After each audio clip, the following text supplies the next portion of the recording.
Hello and welcome to Mentors Coaching FM, the show that helps you tame the business beast and build a marketing machine so that you can focus on helping your clients get the transformation you promise. I'm Gail Mohr, founder of Mentors Coaching, the results-oriented growth platform where learning providers of all stripes can create and deliver courses and programs that handle scheduling, payments and delivery all in one place with no monthly fee. Just a simple, low commission structure that means if you don't earn, you don't pay.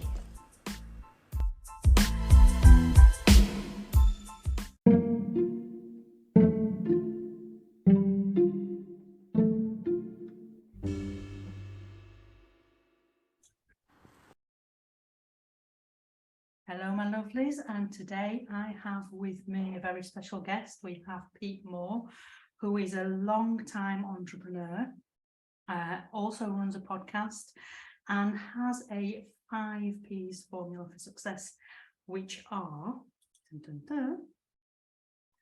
can't find it, I've lost it. I literally lined it up so it was there. Go on, tell me your 5 P's, Pete. They are the promise, the product, process, people, and profit. So those are the 5 P's that really help you turn from your frustrations as an entrepreneur into some of the freedoms that you're looking for and some of the reasons why you got into business in the first place. Excellent. You have an absolutely wonderful radio voice, I have to say. Well, thank you kindly. Yes.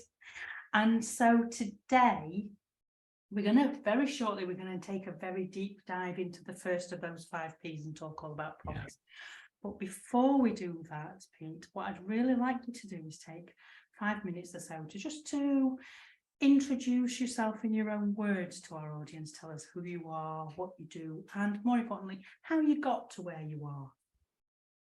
Well, I'll probably take less than that because, it's a long story, but I'm first and foremost, I'm a family man. I've got 3 great boys and been married for 27 years, and my business allows me to enjoy that. And that's a big thing for me. So that's why I coach. I coach because I find that business owners tend to they get into their business and they're all in, and then they lose some of the reasons why they got into business in the first place. So, I've been at it since 1994 as a business owner. I've usually ran more than one business at a time.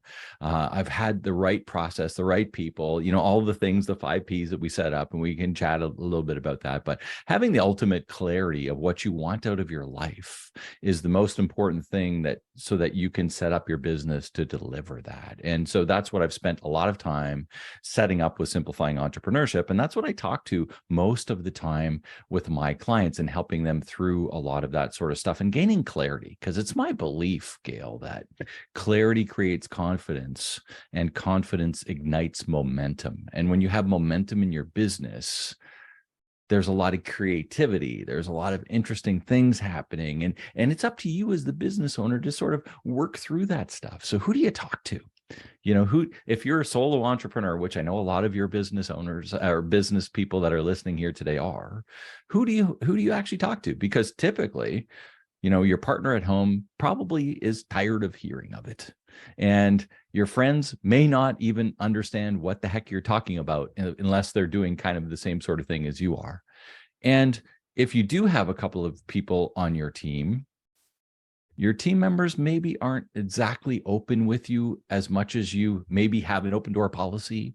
So from that perspective, it's like I have an open door policy at work, and everybody a lot of people do anyway. And you want them to come, but they don't always come because you're still paying them. And they feel that, if they tell you what they really think, that might inflict some sort of problems along the way. So from that perspective, all my life, I have been a sounding board for a lot of my business friends.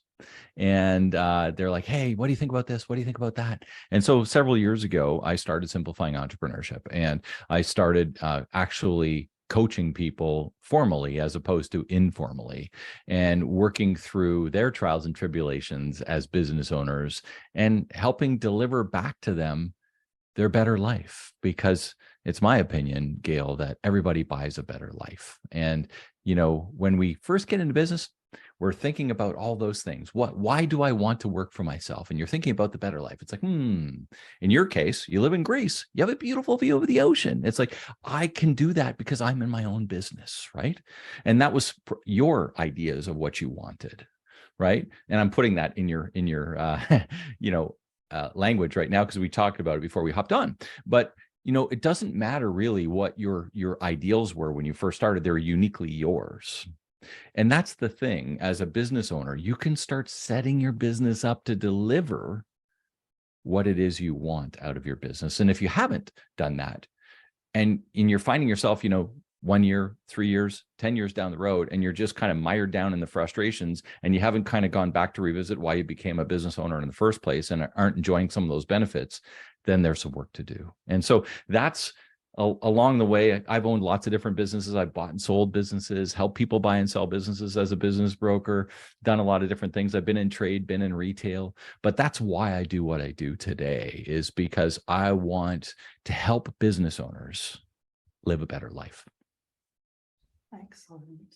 And I can't agree with you more in the sense that, the first question any of my clients will tell you when they come to me, and whatever question they ask for me, the first question they always get back is, what are you trying to achieve? And so that clarity, it's so easy to overlook.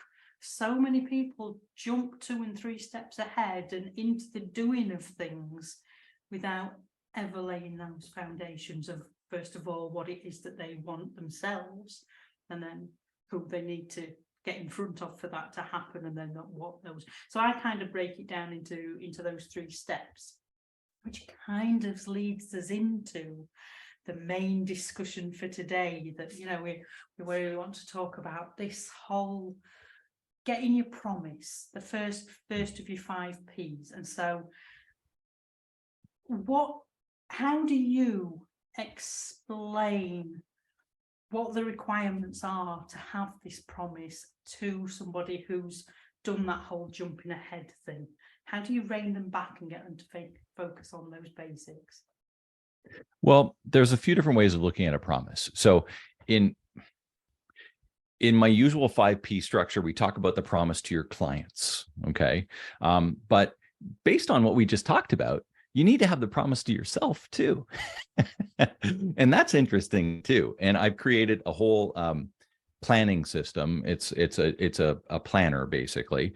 And it helps you if you're feeling like, after we just had this little chat, Gail, I know this wasn't sort of part of it, but it's crucial because you need to be clear on what you want out of your business in order to create the promise for your business, right? So what you want out of your life in order to create the promise for your business. So to be clear on that planner system, it's free, and you can just go to simplifyingentrepreneurship.com/planner, and you can download the planner. I've got a little video there, but that gets you clear on what you want out of your life and how to, set it up to give it back to you.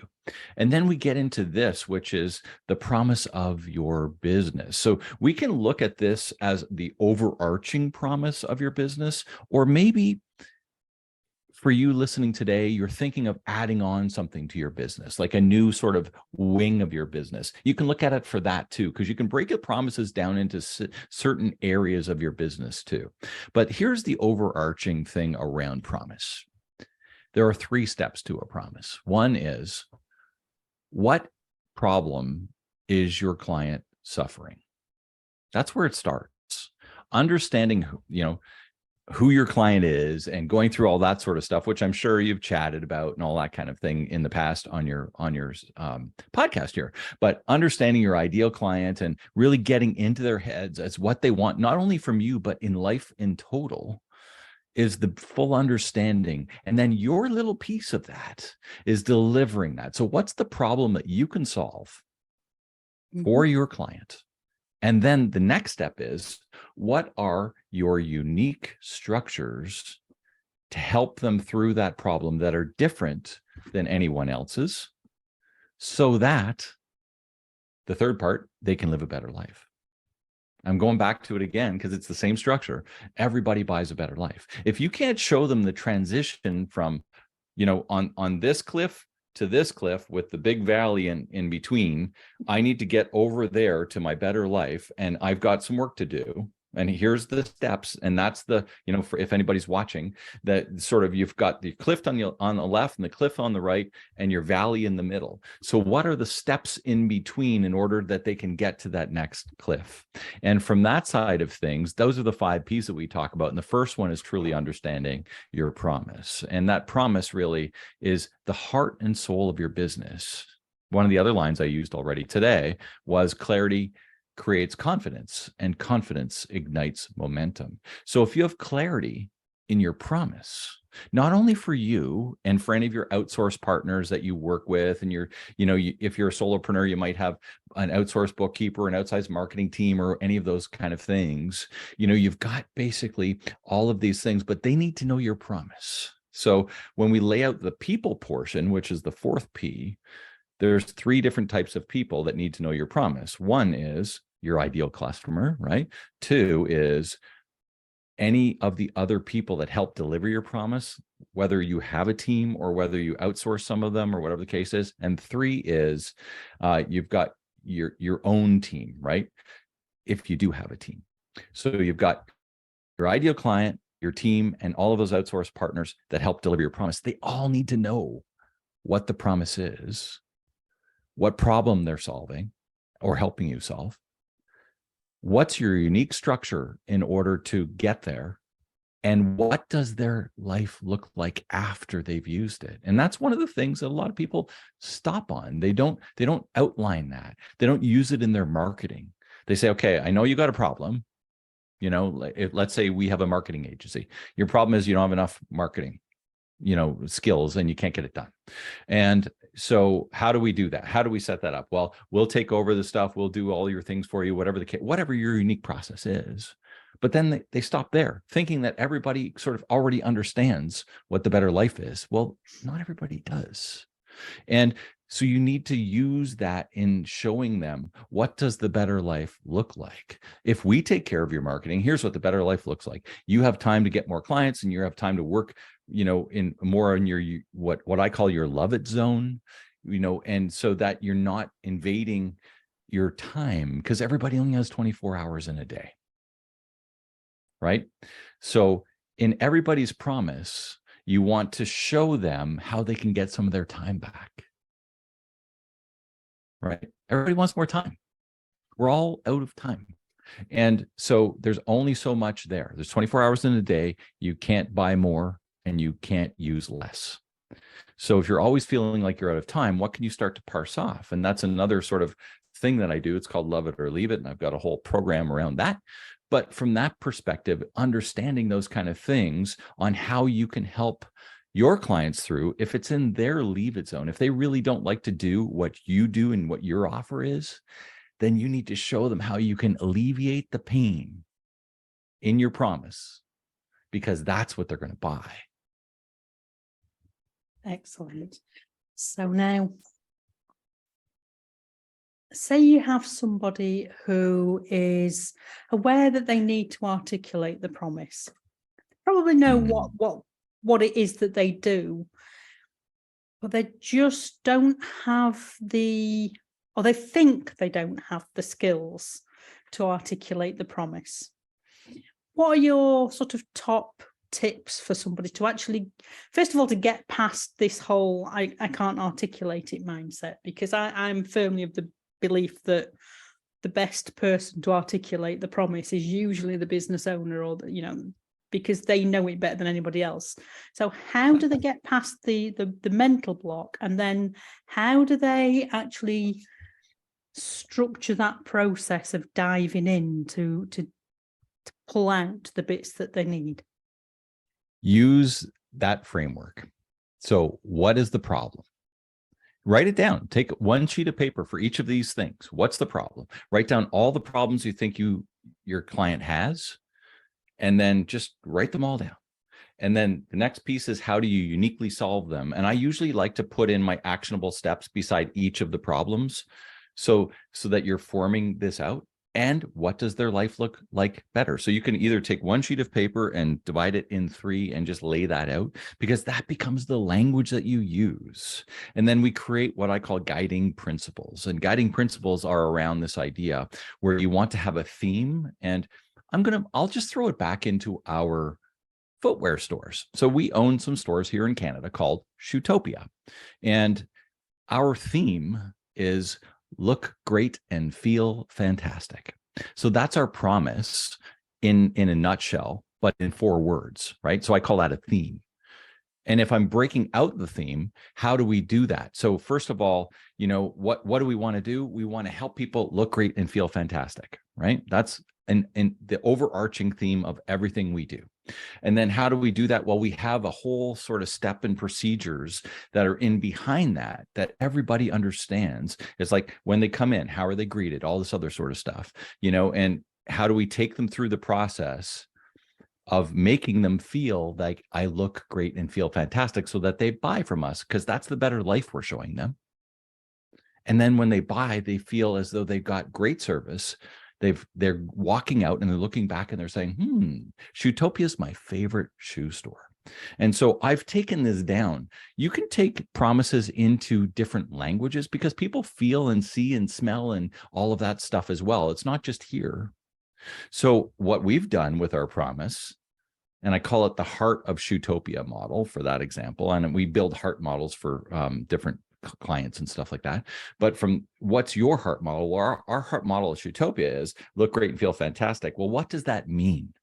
It means ooh, ah, and aha. Well, when you think of ooh, like ooh, what do you think? Typically you think, I'm looking in the mirror and I'm going, ooh, I look pretty good. I want to give that experience to them, right? And when you think, what do you think? It comes to your mind right away. It doesn't matter whether I'm talking shoes or anything else.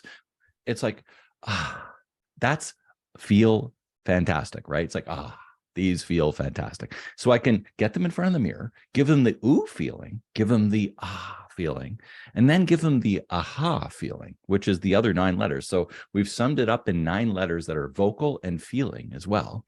The aha is, I finally found the perfect pair, the one that makes me look great and feel fantastic. Because usually if I look great, I don't feel great in them. And usually if I feel great, I don't always look great in them. So when we can merge that and bring that together, that's at the very heart and center of our business. And that's when we know we've delivered our promise. That's the promise, right? So, and when people say at the end of the day, they're at the till and they're like, this was awesome. I got the perfect pair. I'm going to go, to my wedding, or I'm going to play some sports with my athletic shoes, or go on the hike to, the Himalayas, whatever the case is, because we're giving them a better life with that pair of shoes. It's like, I'm going for a trip and I'm going to walk on cobblestones in Germany. And now I have the perfect pair. We're instilling that. So how are you instilling the promise with your business so that you can visualize them, make them smell something, make them hear something, make them see something with your business that's instilling the promise that you can do? And because you're showing them, you're saying, this is the problem. I need a pair of shoes. So I'm not happy with the shoes to go to Germany. And here's our step-by-step procedure. And when you come to the store, we're going to take you through, we're going to get you try on stuff. We're going to put you in front of the mirror. We're going to measure your feet, like all those different things, whatever it is for uniquely yours, so that you can have that feeling and then go to Germany and enjoy it. Excellent.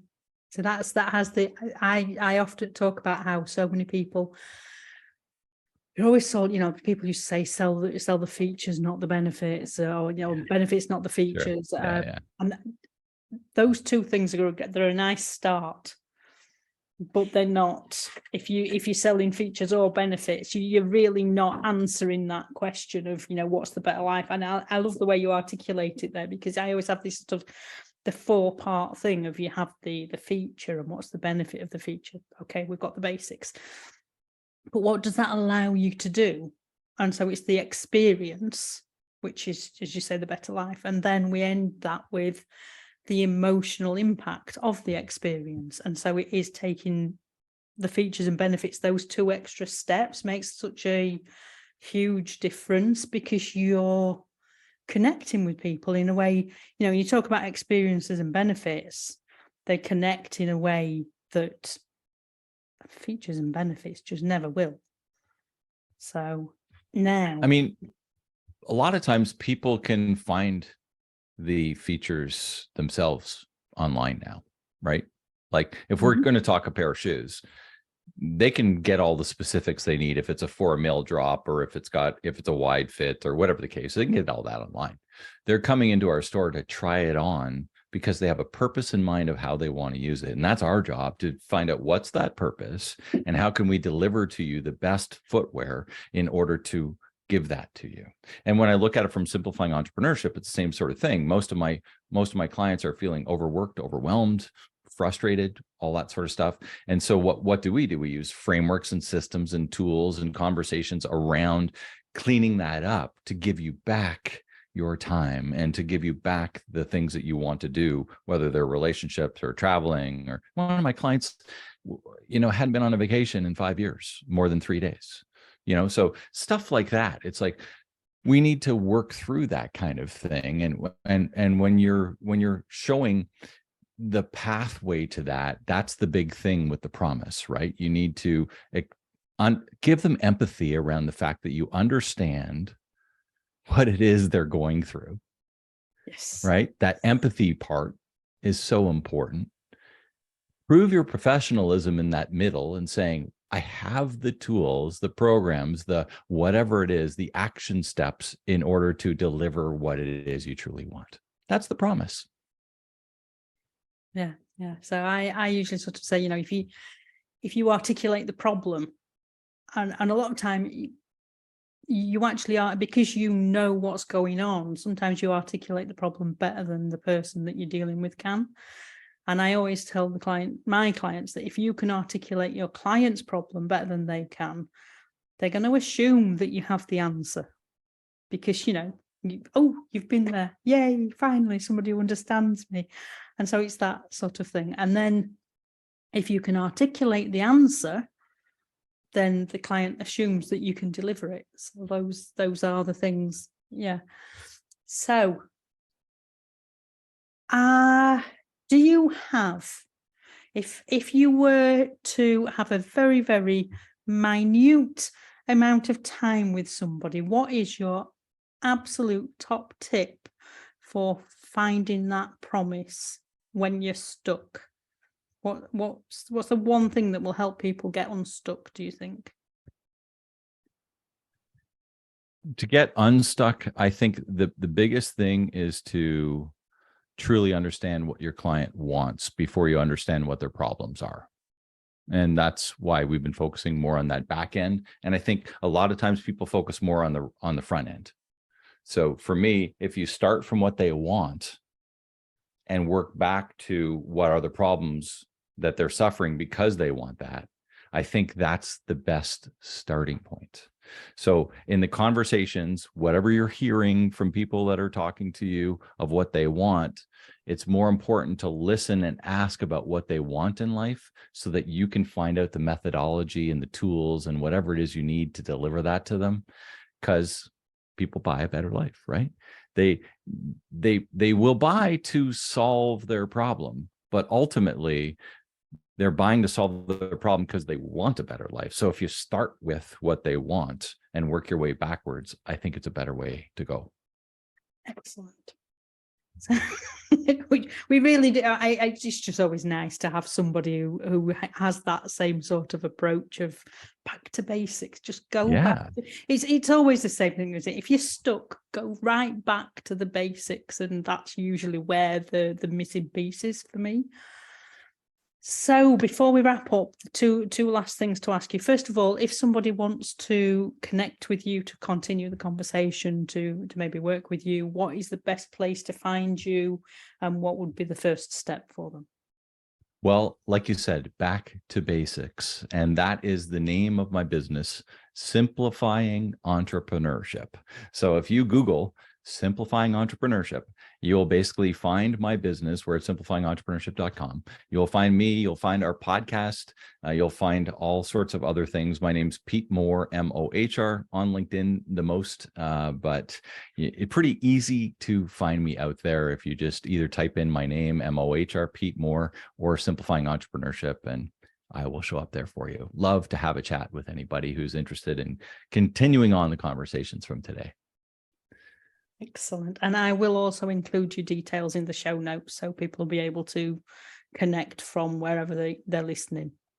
Awesome. And, Gail, one of the other things, I mentioned earlier about my planner, if anybody wants to download the planner, but one of the things that I find is really valuable is we have a business assessment at simplifyingentrpreneurship.com too. It's right up in the upper right-hand corner. You can't miss it. It says take the business assessment. But that business assessment takes about 10 minutes, and it really lets you know sort of what you're doing well and what you need to work on for the next year. And there's no commitment really with that at all. It's free and you can just download it. But what it'll do is it'll uniquely give you back around 40 or so PDF pages worth of information on the stuff that is either green lighted for you saying, yep, I'm doing good and I feel good, or red lighted, which gives you some pause for thought as to maybe what you need to work on over the next year as we're coming up to the end of the year here. Absolutely. I think that's a fantastic tool, especially as you say, this time of year. It really is. But realistically, anytime you're stuck, I think it's far too easy to do this sort of thing once a year in December or January, depending on how organized you are, and then spend the rest of the year just stuck in the mire and forgetting it. It's like, I've done it and I'm not going to do it again until next year. I think it's something I do find that, planning and keeping your eye on that plan and making it a living document is really it has to be process. Slow and steady growth is the way. Excellent. Now then, before we wrap up, I always ask the same last question of everybody. So the last question is there anything else that I didn't ask you that you wanted to talk about? We have a ton of things to talk about, Gail. I think we have a lot of similarities. And for the most part, maybe we save them for another episode. But from my side of things, I think we'll want to wrap up here today by, if you're feeling a little bit unclear, because one of the things that's happened here since COVID in the last 2 or 3 years is that if you've been at it for a while, maybe your promise that you've written, some of your mission statements and visions and guiding principles and all that sort of stuff need to be relooked at. Maybe they've changed. Maybe they've tweaked. Maybe what your customer wanted 4 years ago is a little bit different than what they want today. So have you morphed that a little bit? Is it time to change a couple of things? Are people still buying your legacy products?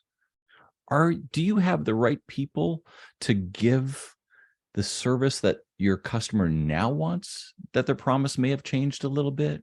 So hopefully this conversation today around understanding your promise, honing your promise, will lead to think about the product, your process, your people, and most of all, your profit. Because without profit, it's hard to lead a better life as an entrepreneur. Excellent. That really does bring us back full circle, because the thing that I was thinking there is the person whose wants and needs may also have changed is in fact the business owner. Because, exactly. We've all been through those 2 years of COVID. We've all had complete upheaval. And so it really is right back to that first question, is what you want now still what you wanted 2 years ago? So it really does take you full circle on that whole conversation. So yes, I think we definitely have more to talk about. And I'm there's no always more to talk about, Gail. We have to get you back for another episode so that we can talk about some of these other steps in the process. Mm-hmm. Because we do have so much where we are. As I said, we're singing from the same song sheet. We really do take a very similar approach. So I'd really love to dive into some more of that. But for today, all that remains is to say thank you very much for your time, Pete. And do you want to just sign off or? Sure. Yeah. I just, thanks to all of our listeners today. It's been a pleasure, and hopefully you've garnered something here from our great conversation. So I'll just say to everybody, as I always end my podcast as well, make it a great day. Excellent.